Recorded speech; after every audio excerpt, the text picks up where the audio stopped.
Donc, on continue notre étude sur la foi. Jusqu'à date, on a touché beaucoup de choses, n'est-ce pas? On a commencé avec la différence entre l'espoir et l'espérance. Puis on a réalisé que quand on parle de la différence entre espoir et espérance, ça fait toute une différence sur nos attentes envers Dieu. Parce que les Écritures nous disent qu'il fallait qu'on devienne propriétaire de ces choses qu'on espère en espérance. N'est-ce pas? Donc, on est supposé d'avoir une espérance qui est aussi tangible, c'est quasiment avoir notre enregistrement de véhicule. Donc, là, c'est déjà un pas difficile, parce qu'habituellement, je pense que nous avons l'idée, l'espoir dans le sens souhaite. Mais quand on réalise que les choses avec lesquelles que nous avons espérance est supposé de devenir tangible. Si tangible, comme Jésus a dit, si tangible comme un grain de sénévé, même si c'est tout petit, c'est quand même tangible. Tu peux le trouver, tu peux le toucher. Donc, on a réalisé que, en même temps, quand on parle des choses invisibles, ce n'est pas des choses invisibles, on parlait du Seigneur, on parlait de Dieu, qui est invisible, naturellement. Donc, notre foi est supposée de voir les choses spirituelles dans le sens que on peut voir, c'est tellement réel, on peut voir les choses que Dieu veut nous donner. En le voyant, on peut étendre notre main pour rencontrer la main de Dieu. Ce n'est pas nous autres qui allons aller chercher les choses de Dieu, nous seuls. Il fallait que ça vienne de lui. Donc, là, c'est contraire à la plupart des enseignements qu'on entend aujourd'hui, comme si on est supposé de générer notre foi par nous-mêmes. Donc, ça met beaucoup de pression sur nous comme individus, n'est-ce pas? Tu sais, on pense qu'on ne reçoit pas de Dieu parce qu'on ne peut pas générer assez de courant, assez de foi, on vient tout décourager. C'est normal. Nous avons des attentes, mais malheureusement, les attentes ne sont pas placées sur Dieu. Les attentes sont placées sur nous autres-mêmes. Donc, quand que les choses vont bien, on est plein de foi. Quand que les choses vont mal, on cherche où est notre foi. Mais quand on réalise que la foi, ce n'est pas dépendant sur nous. Notre foi, c'est une réponse, pas une initiative, une réponse vers Dieu. Donc, là, on réalise que le poids qui est mis sur nous, c'est tout simplement de trouver qu'est-ce que Dieu veut pour nous. Donc, on retourne à notre définition de l'espérance, qui est une attente favorable et confidente dans les choses de Dieu. Une anticipation des choses de Dieu. Une anticipation, ce n'est pas négatif, là. Ça, c'est l'angoisse. OK? Une anticipation, c'est positif, c'est favorable. Puis le fait que c'est devant nous, bien, on est confiant que ça va nous arriver.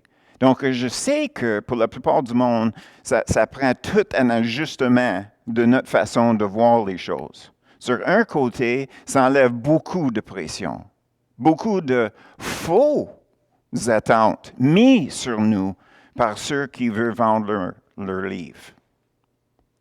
Malheureusement, c'est ça qui arrive. Les gens qui font leur vie en écrivant les livres, ceux qui produisent les livres, ils vont dire aux écrivains quelle sorte de livre à écrire, parce que nous achetons qu'est-ce que nous voulons. On n'achète pas les choses qu'on ne veut pas, n'est-ce pas? Donc, si on cherche une façon d'augmenter notre foi, parce que nous avons cette impression-là, que nous sommes soit un petit génératrice de foi ou bien un plus grand. Donc, si on veut devenir un plus grand génératrice de foi, bien, on va acheter les livres qui parlent de la foi. Mais malheureusement, c'est rare que quelqu'un va retourner prendre la définition de la foi basée sur notre salut, qui est d'ailleurs le début de tout. Donc, qu'est-ce qui est établi comme foi envers notre salut? Ça devrait être la bonne définition de foi. On peut compter dessus tout le temps, tout le temps, tout le temps. N'est-ce pas?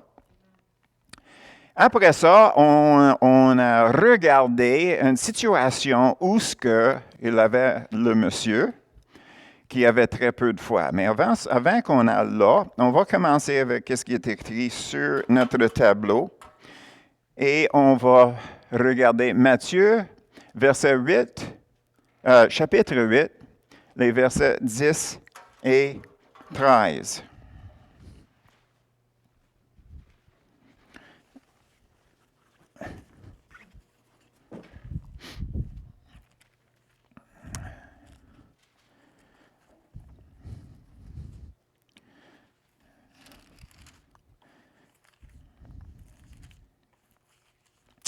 Matthieu, chapitre 15. Matthieu 8. Matthieu 15, c'est après. J'essaie de mettre ça dernièrement dans l'ordre que ça se trouve dans les Écritures, mais dans mes notes, c'était inversé. Donc, excusez-moi. OK, Matthieu 8, le verset 10.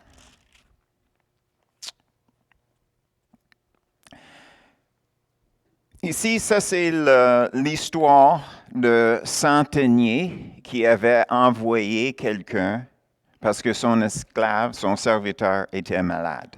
Vous vous souvenez? Et c'est pour ça, sur le tableau, c'est écrit les versets 5 à 13, c'est l'histoire au complet. Donc, qu'est-ce que nous avons dans le verset 10?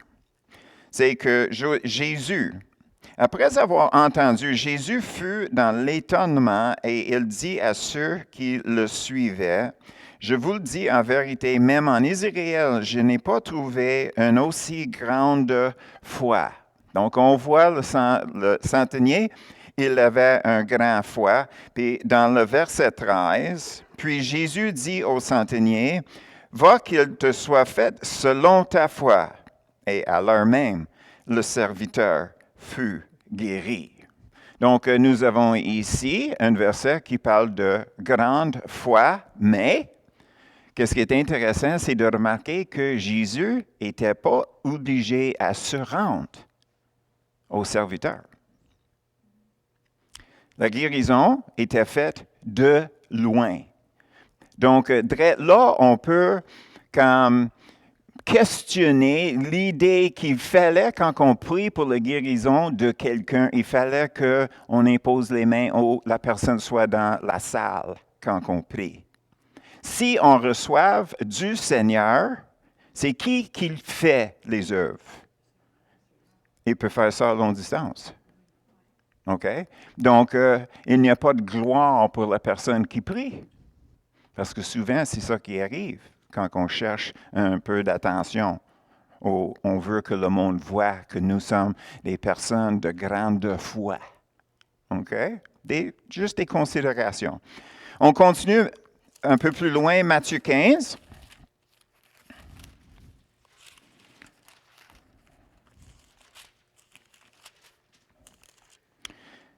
Encore, les versets 21 au 28, c'est l'histoire au complet. Nous, on va regarder juste le verset 22. « Et voici une femme cananéenne qui venait de ces contrées, lui cria, « Aie pitié de moi, Seigneur, fils de David. Ma fille est cruellement tourmentée par le démon. Un peu de background là-dessus, c'est que Jésus était tellement pressé en ce moment-là des foules. Des fois, il était obligé de sortir d'Israël pour retrouver un peu de paix. Puis c'est ça la situation ici. Il était quand même bien connu parce que naturellement, il n'avait pas une ligne qui traçait la différence entre Judée et l'autre pays, Phénicie. Donc, lui, il traversait là, mais le monde se parle entre eux quand même. Donc, cette madame-là, elle arrive, et même pas juif. Le centenier était romain. Elle, c'est une Cananéenne. Donc, on voit la demande qu'elle a. Dans le verset 28, alors Jésus lui dit, « Femme, ta foi est grande. Qu'il te soit fait comme tu veux. » Et à l'heure même, sa fille fut guérie. Encore faite à distance, encore même pas un Israélite, même pas un Juif. OK? Là, on va continuer. Marc 5. Matthieu, Marc, Luc. Marc 5.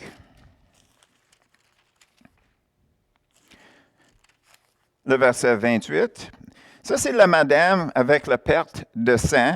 L'histoire se trouve les versets 25 à 34. On commence verset 28. Car elle disait, « Si je peux seulement toucher ses vêtements, je serai guérie. »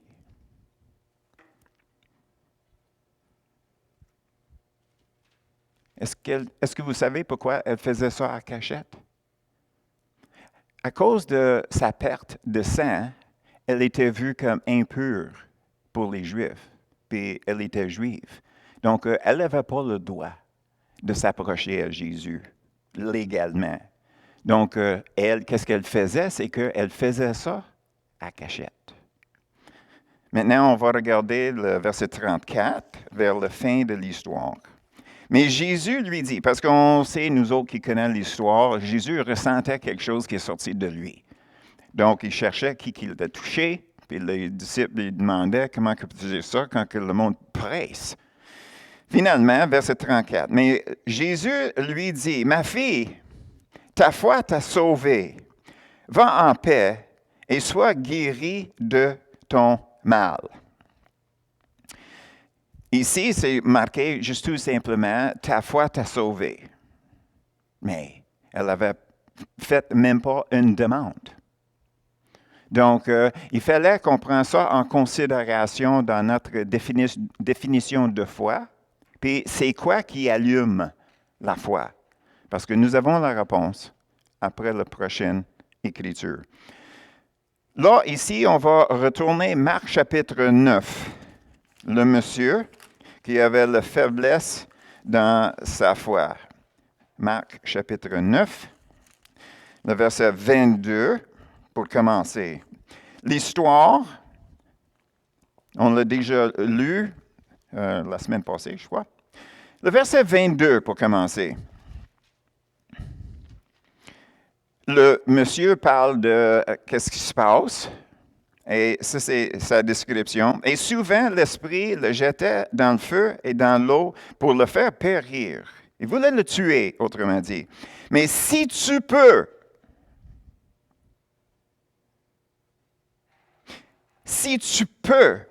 quelque chose vient à notre secours.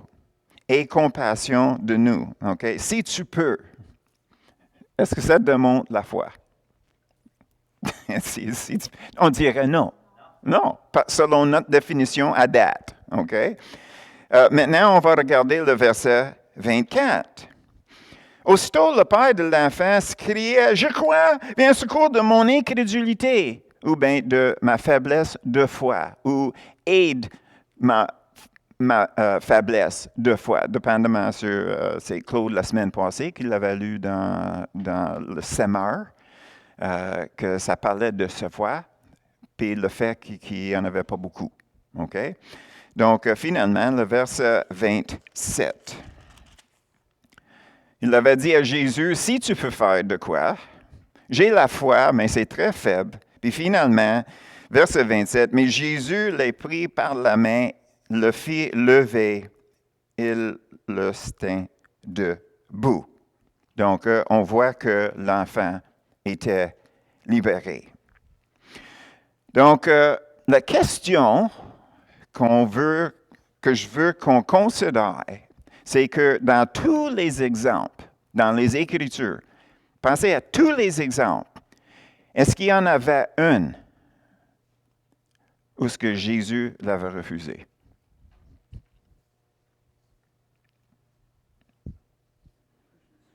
Il s'est dit qu'à cause de leur incrédulité, ils ne pouvaient pas faire les choses. Mais on a réalisé, c'est parce que les gens ne se présentaient pas. Ceux qui se présentaient, est-ce qu'il y avait un exemple où Jésus a dit, reviens dans une semaine quand tu as plus de foi? Pourtant, c'était les disciples qui disaient, augmente notre foi. Puis on a discuté ça, tu sais, ils pensaient que la foi, c'est quelque chose qu'on pourrait mesurer. Puis nous autres, on est découverts, ce n'est pas une question de foi en masse, c'est foi de qualité.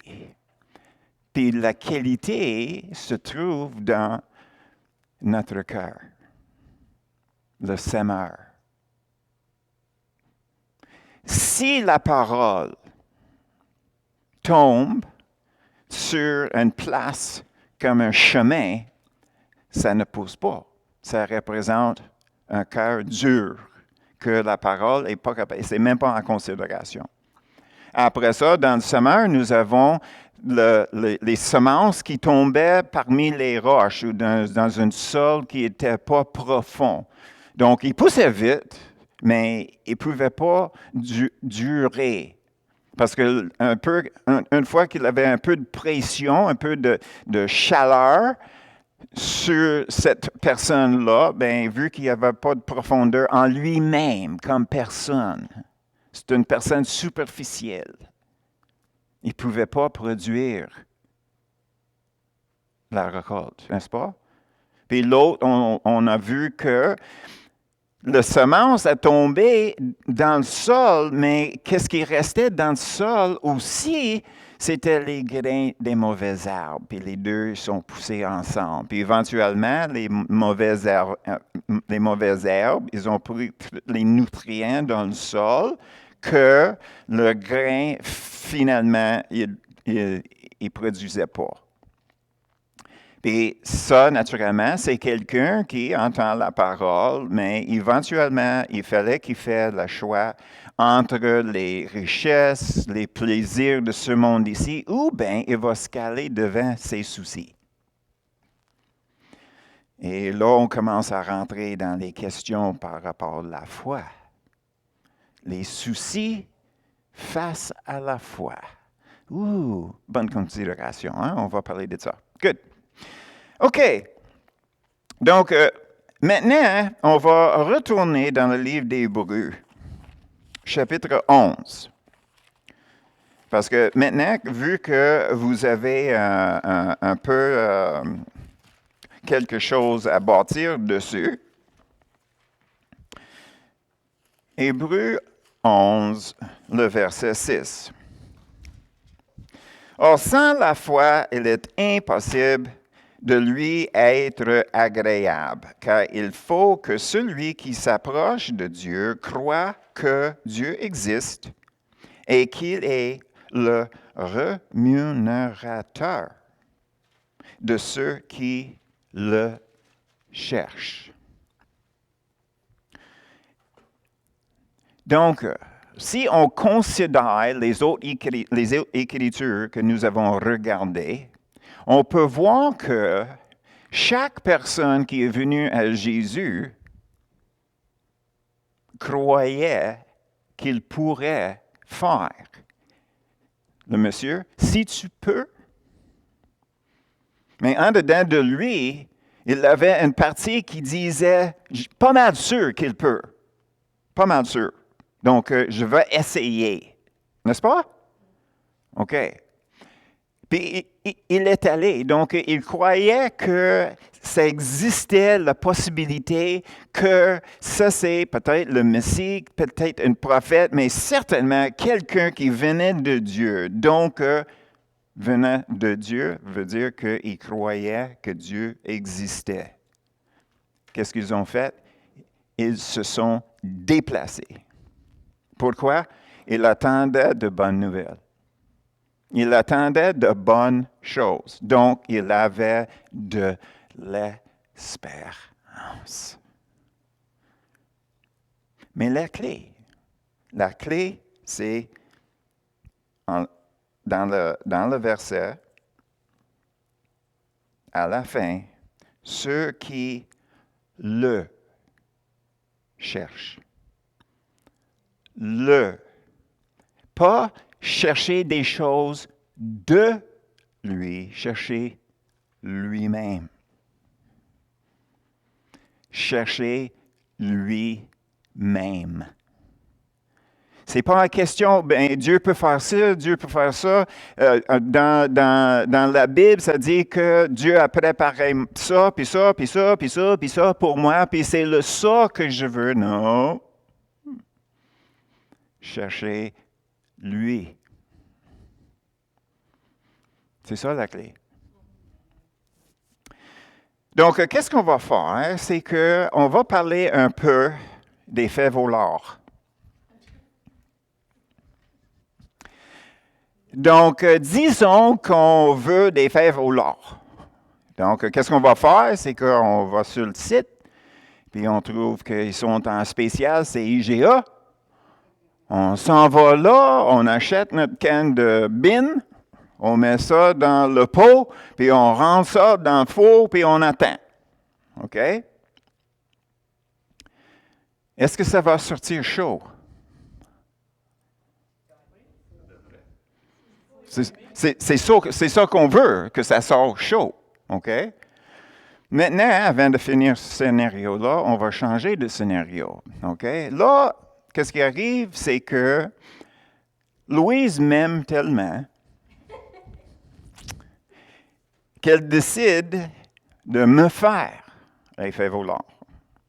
Donc, elle va sortir sa recette, elle va mettre des bines dans l'eau pour le laisser tremper, puis après ça, c'est à bouillir, puis là, tu enlèves le stock qui monte sur le dessus.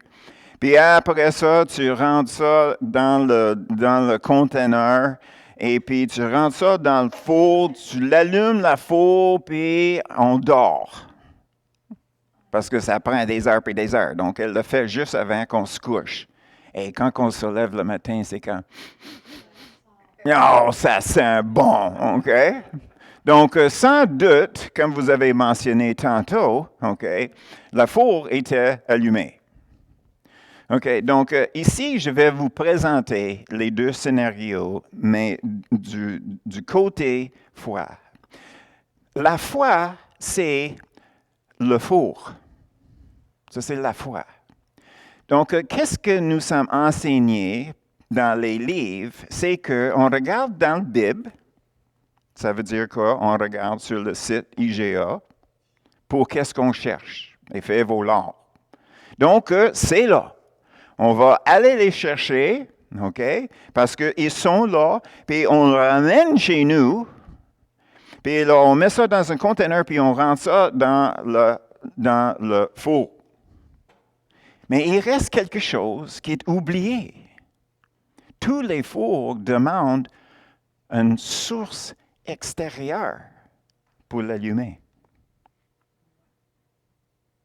La foi ne s'allume pas seule.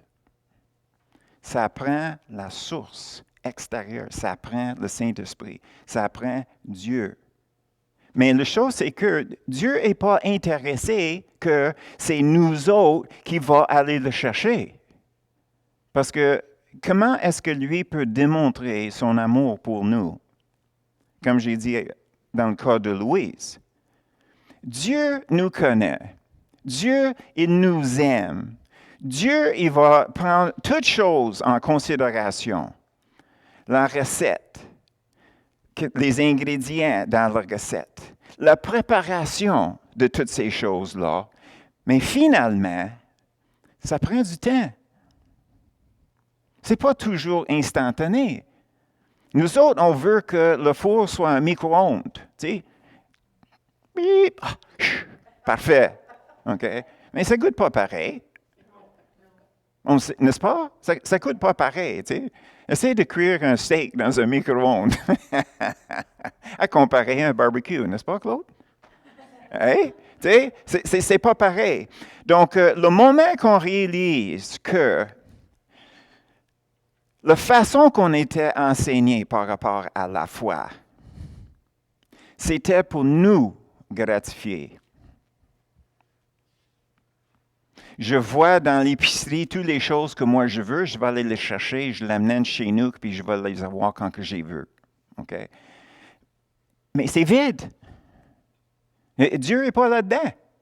La seule partie qui est Dieu dans ça, c'est les choses qui sont écrites dans les Écritures qui disent « c'est possible pour nous ». Comme le monsieur a dit, si c'est possible, est-ce que tu peux? Mais la chose, c'est que Dieu nous aime. Il sait c'est quoi la meilleure chose pour nous. Il sait quelle sorte de préparation il faut qu'il fasse dans nos vies avant qu'il puisse nous bénir d'une certaine façon pour ne nous pas faire mal. T'sais, Dieu ne veut pas nourrir nos faiblesses. Il ne veut pas nourrir nos faiblesses. Donc, si notre être, nous cherchons d'être vus, les accolades, bien, Dieu est comme dans une place difficile. Parce que Dieu, il veut toucher cette personne-là. Il n'y a aucune autre personne qui est là, qui est disponible pour toucher cette personne-là avec la main de Dieu. Donc, il est obligé de prendre quelqu'un avec la faiblesse qui a besoin d'être vu, reconnu. Mais Dieu va se servir de cette personne-là, même si c'est sa faiblesse, parce qu'il veut toucher l'autre personne. Mais s'il n'est pas obligé de prendre cette personne-là, il va essayer de trouver une personne qui n'a pas cette faiblesse-là. Une personne qui va tout simplement dire, « OK, Seigneur, tu veux que je prie, je vais aller prier pour la personne, puis c'est toi qui fais l'œuvre anyway. Donne-moi les paroles à dire que ta volonté soit faite, et voilà, tu vas faire, qu'est-ce que tu fais? Moi, je suis juste serviteur. » Ça, c'est une personne qui est humble. C'est la même chose avec quelqu'un qui pense en lui à cause d'une faiblesse en lui. Il se voit inférieur des autres. Qu'est-ce qu'il fait? Il se dit, bien, si j'avais une éducation, là, au moins je serais égal avec les autres. Ou bien si j'avais de l'argent, j'aurais égal avec les autres. Si j'avais ça, j'arriverais au niveau au moins normal avec les autres. C'est une faiblesse. C'est une faiblesse.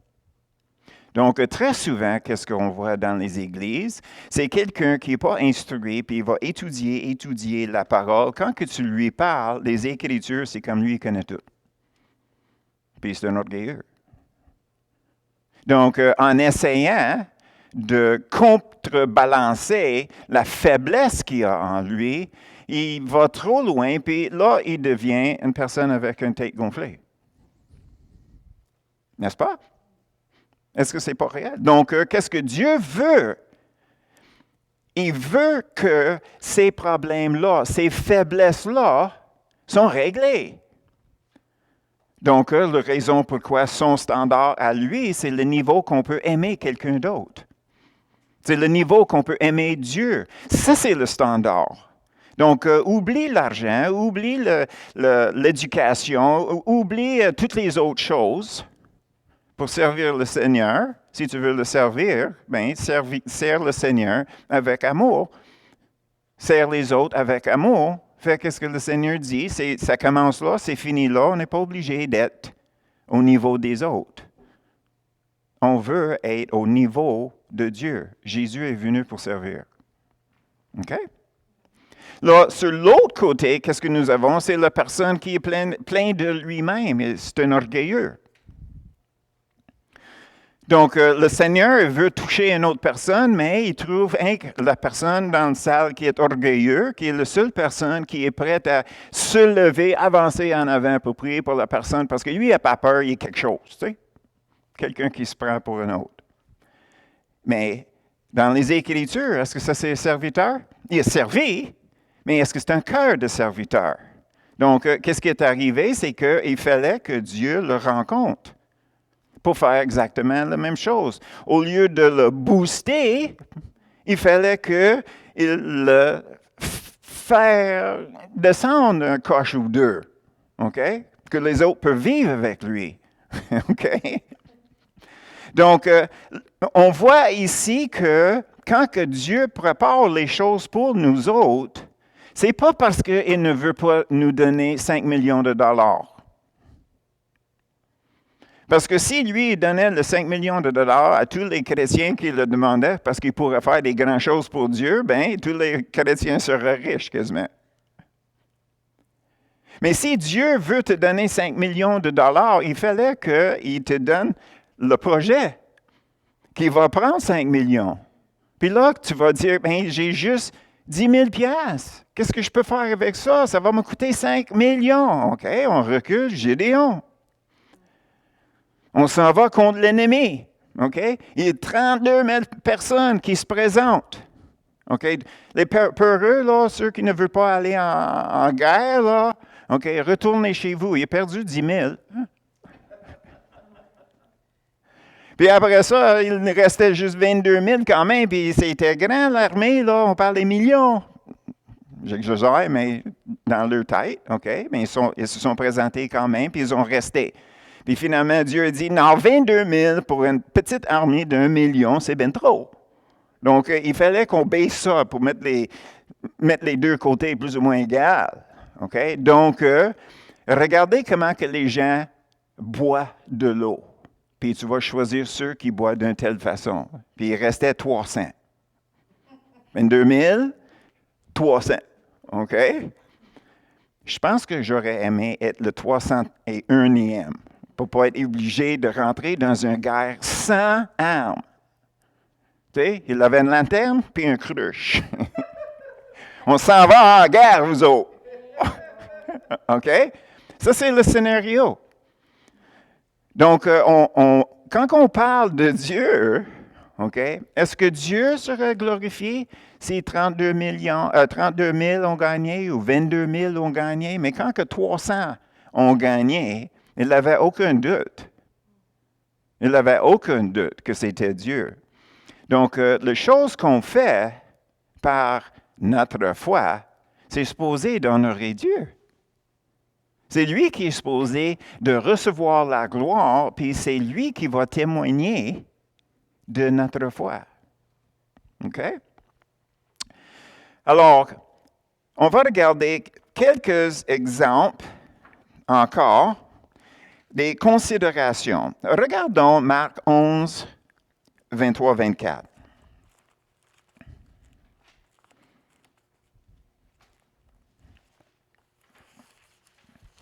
Parce que ça, c'est des versets que les écrivains aiment.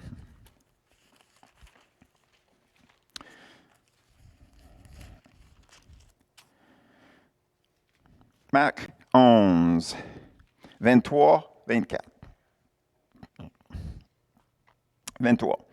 Je vous le dis en vérité, si quelqu'un dit à cette montagne, « Ôte-toi de là et jette-toi dans la mer », et il ne se doute point en son cœur, mais croit que ce qu'il dit arrive, il le verra s'accomplir. Okay. Note numéro 1. À l'époque, les Juifs, ils avaient un dicton.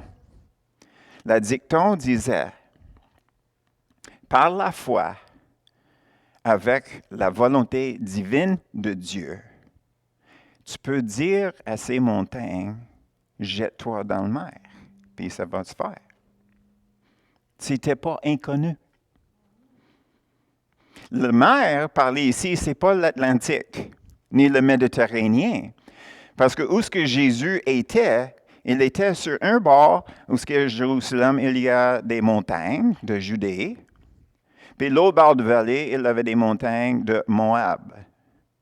Puis dans le milieu, c'était la mer morte.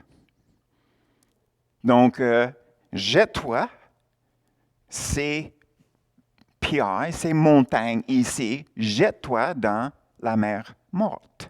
Puis ça va se faire. Donc, c'était un dicton.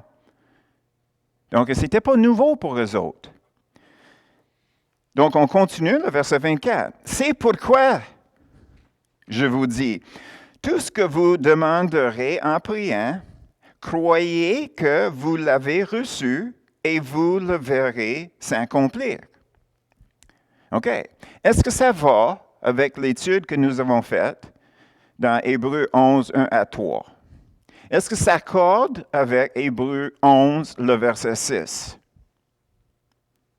Oui. Bien, pourquoi est-ce que je ressens quelque chose de lourd dans mon estomac? C'est parce que nous avons l'impression que c'est par notre foi.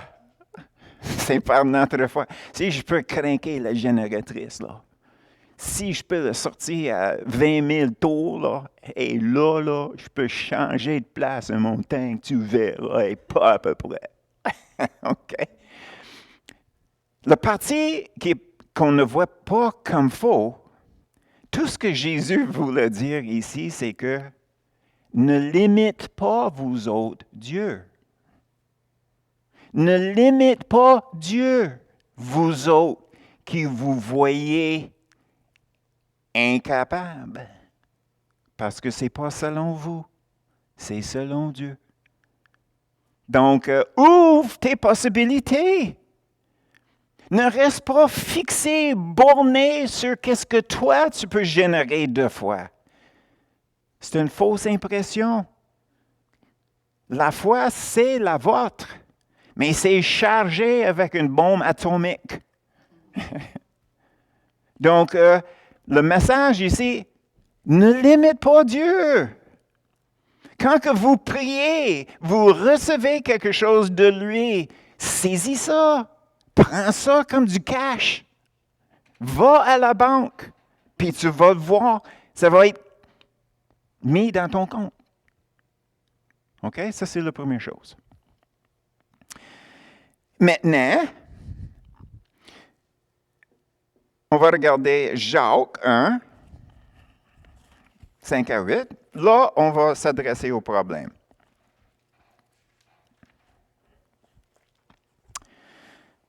Jacques 1, 5 à 8.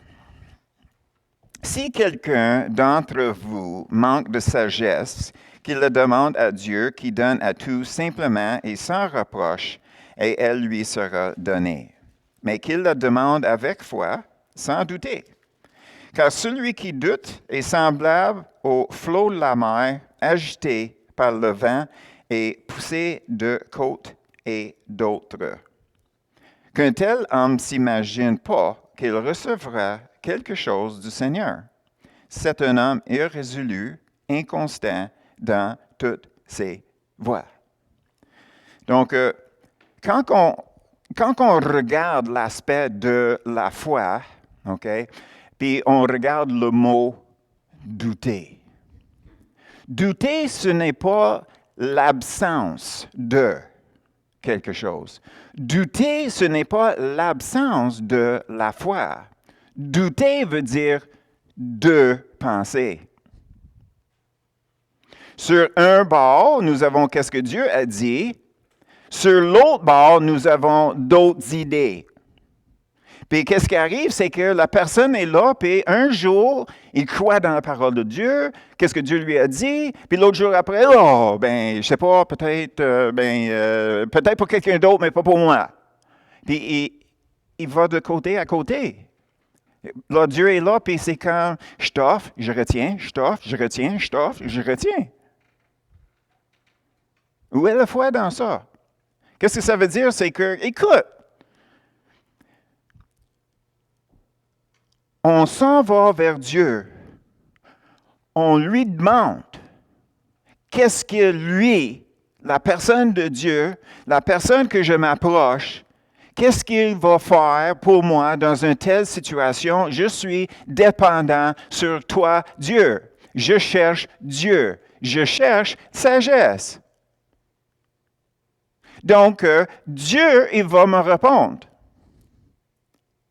Si je n'ai pas de réponse, je pose la question encore, puis encore, puis encore. On n'arrête pas, parce que l'Écriture dit qu'il va nous répondre. Puis le moment qu'il nous répond, on va savoir, premièrement, si on va avoir notre demande ou non. Pourquoi? Ce n'est pas la saison. On n'est pas préparé. On est ci, on est ça, on est ci, on est ça. Dieu va nous préparer pour un non, si c'est un non aujourd'hui. Mais de l'autre côté, il faut réaliser qu'il va donner une réponse, puis c'est ça qu'on prend. Combien de fois est-ce que nous avons une impression que quelque chose qu'on veut faire n'arrivera pas? Puis là, quand quelque chose n'arrive pas, on est tout étonné. N'est-ce pas? Nous avons cette impression-là. Je me souviens, je me levais, c'était clair, comme si c'était hier. Je me levais le matin, le Seigneur m'a parlé en disant, ça n'ira pas bien, tu finiras pas à l'heure. J'ai passé à travers de ma pause, j'ai passé à travers de mon dîner, j'ai travaillé comme un fou, je faisais mes propres préparations parce qu'ils n'étaient pas prêts, puis je courais de 7h30 jusqu'à 4h30, puis devine quoi? Je n'étais pas fini. Puis j'étais tout étonné. Oui. Puis là, j'ai réalisé combien de fois, quand on parle d'un non-chrétien, qui disait, je savais que ça ne m'arriverait pas. Puis ils ont tous frustrés. Puis je le regarde et il dit, oui, mais tu savais d'avance, pourquoi tu es tout étonné? Puis il me regarde, c'est comme, ah oui, c'est vrai, c'est comme, je ne savais pas où mettre ça. Mais c'est tout ça pour dire que quand que Dieu nous parle, c'est parce qu'il nous aime et veut nous préparer pour les choses. Donc, il va nous parler. Donc, on ne doit jamais se trouver dans une place où on bascule. Oui, non, oui, non, oui, non, oui, non. T'sais? Il fallait qu'on réalise que Dieu donne une réponse, qu'on pourrait être solide dans nos convictions, dans notre marche avec lui, dans notre foi. Là, qu'est-ce qu'on va faire? C'est que nous voyons dans 1 Corinthiens 2, un autre problème qu'on peut savoir qui est relié à ça aussi. 1 Corinthiens, chapitre 2, les versets 4 à 5. C'est Paul qui parle. Et ma parole et ma prédication ne reposaient pas sur les discours persuasif de la sagesse, mais sur une démonstration de l'esprit et de puissance, afin que votre foi soit fondée non sur la sagesse des hommes, mais sur la puissance de Dieu. Cependant, on arrête là, c'est ça?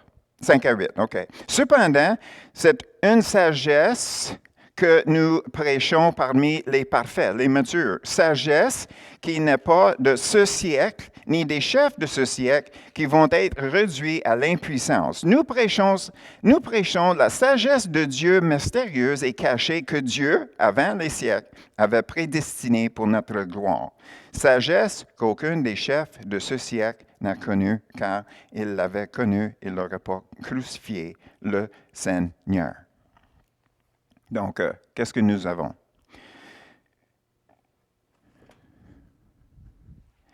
Nous autres, on est supposé d'avoir le discernement spirituel. Est-ce que vous êtes d'accord? Pourquoi est-ce qu'on ne l'implique pas dans les livres qu'on lit? Tu sais, les livres qu'on lit, c'est sûr que l'écrivain veut accomplir quelque chose. Peut-être c'est pour nous enseigner quelque chose. Puis selon eux, ben là, c'est logique, c'est normal, c'est de même que ça marche.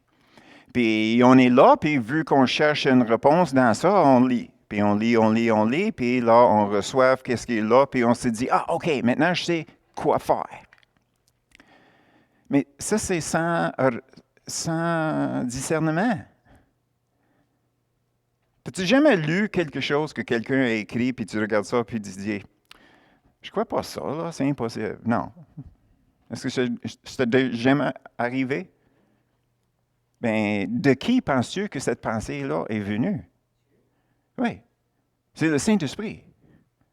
Donc, les chrétiens, les chrétiens le plus confus dans l'Église, c'est ceux qui lisent beaucoup de livres. Ils sont pleins de tout ce que tous les auteurs ils ont dit, les écrivains. Ben, lui a dit ça, puis lui a dit ça, puis lui a dit ça. Tu sais, il y a 10 personnes qui disent la même chose. Donc, les 10, c'est sûr qu'eux autres, ils ont raison et pas Perry. Parce que ces 10-là sont connus. Ils ont écrit des livres qu'ils ont vendus des milliers puis des milliers. Puis Perry est là, puis il dit, c'est pas vrai. Ben, c'est qui lui, là?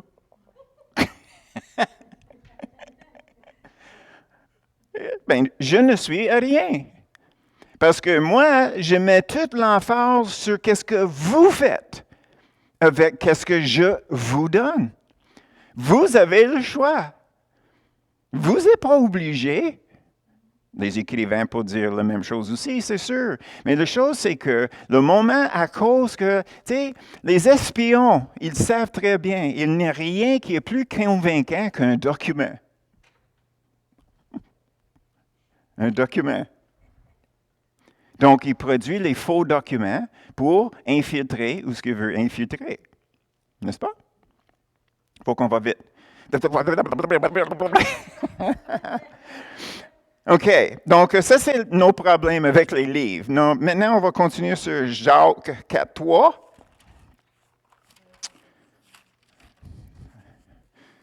C'est après des psaumes.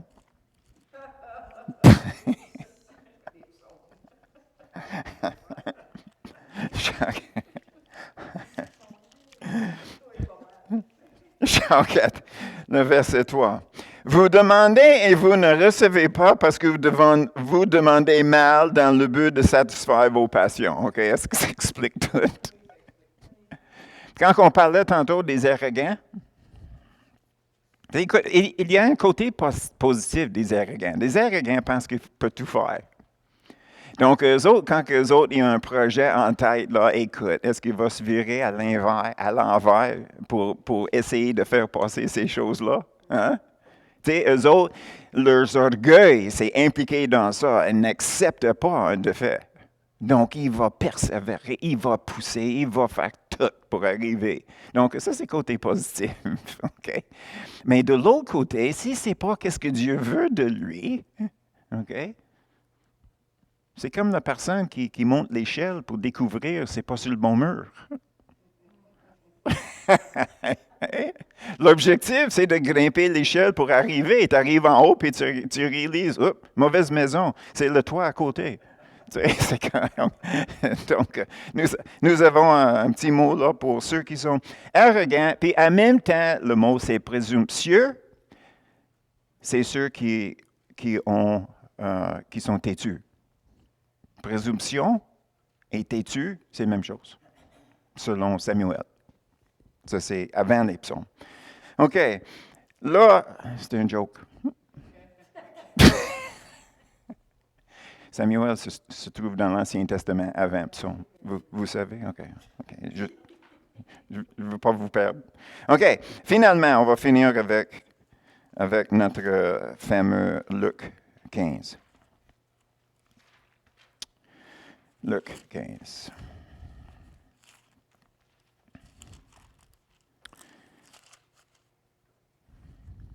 Le verset 11.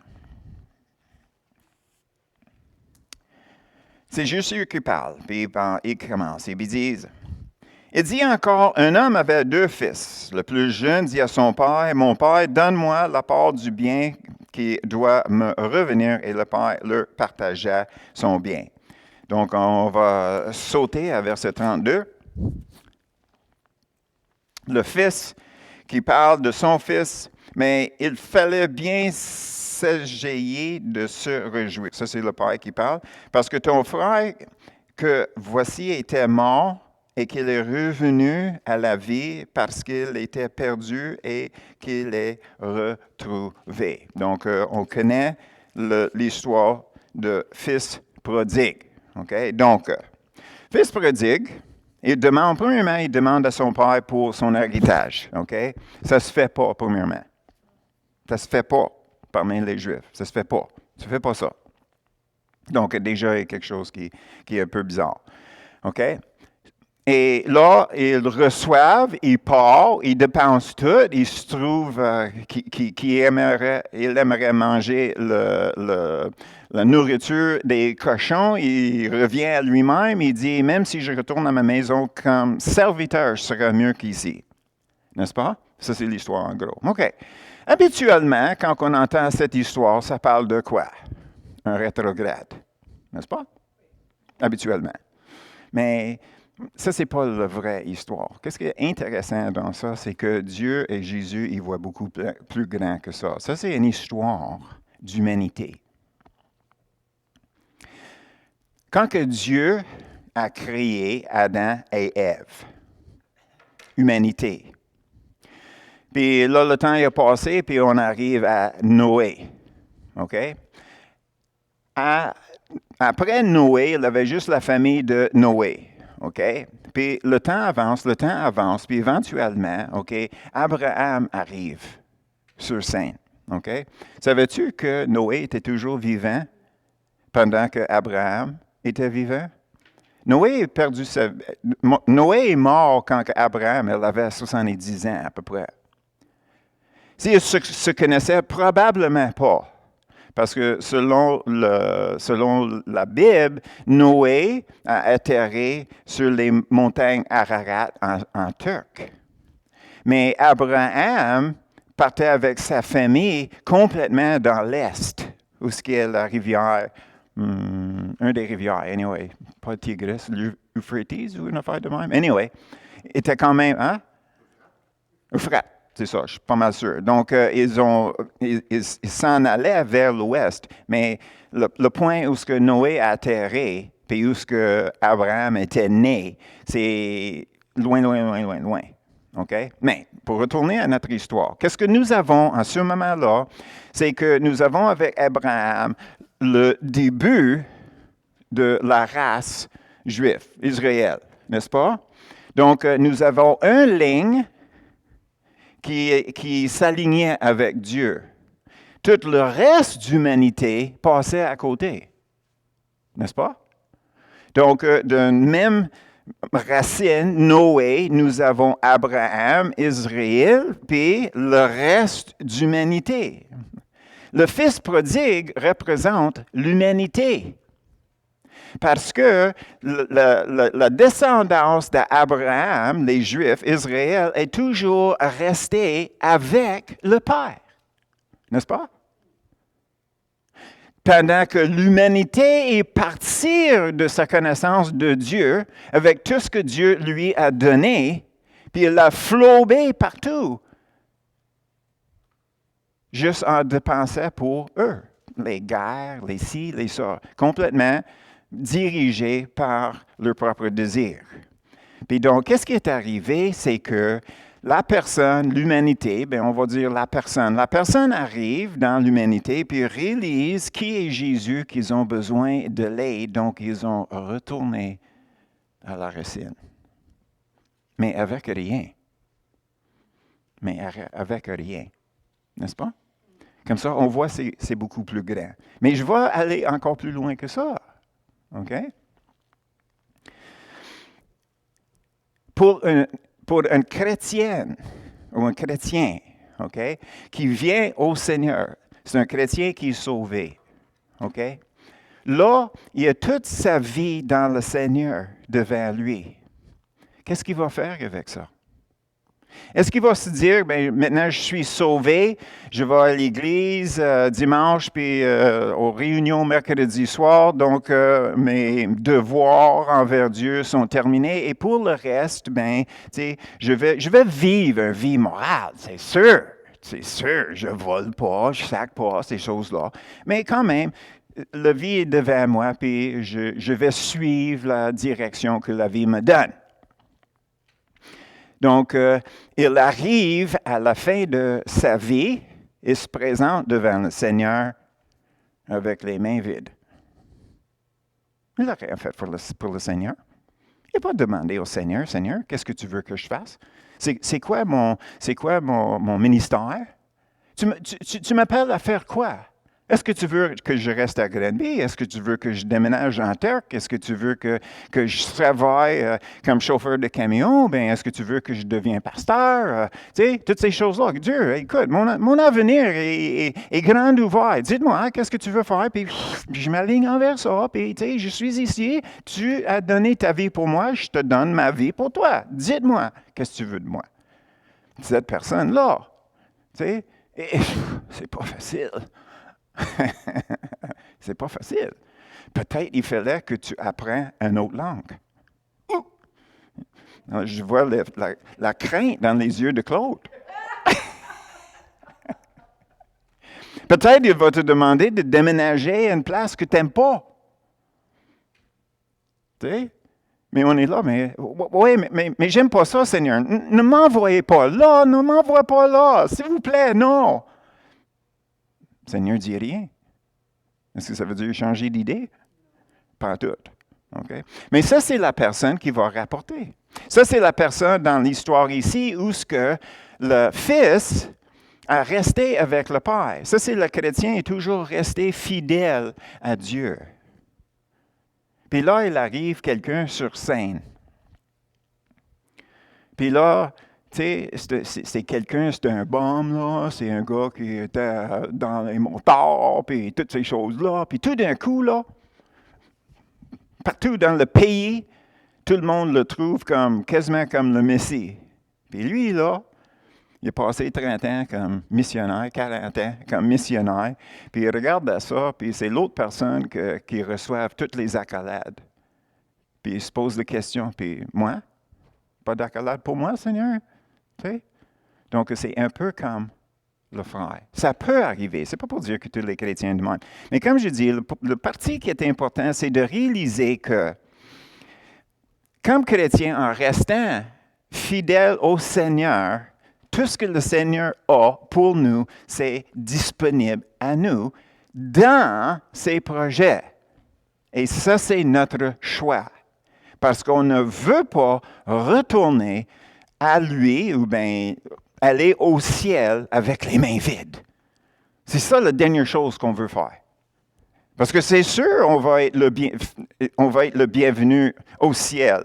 C'est sûr que Dieu va nous donner les accolades. C'est sûr que Jésus est là, puis viens-t'en, je t'attendais, je suis bien content de te voir, même si on ne se voyait pas souvent sur terre. Mais...